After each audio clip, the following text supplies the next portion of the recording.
మన వెనకటి కాలం నాటి మైసూర్ పప్పు అండి.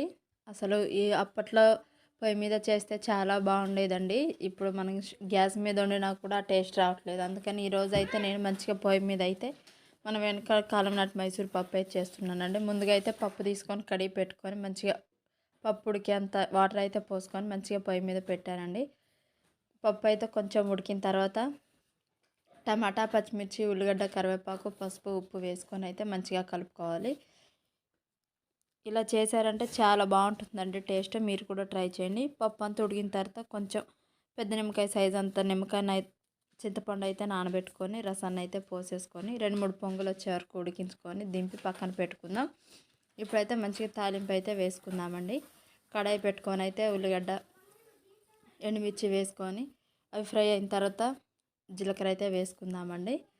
ఇవి 3 ఫ్రై అయిపోయిన తర్వాత కడిగి పెట్టుకున్న కరివేపాకు వేసుకొని కొంచెం అంత పసుపు వేసుకొని అయితే తాలింపు వేసేసుకుందామండి. చాలా బాగుంటుంది. మీరు కూడా ట్రై చేయండి ఈ ప్రాసెస్లో.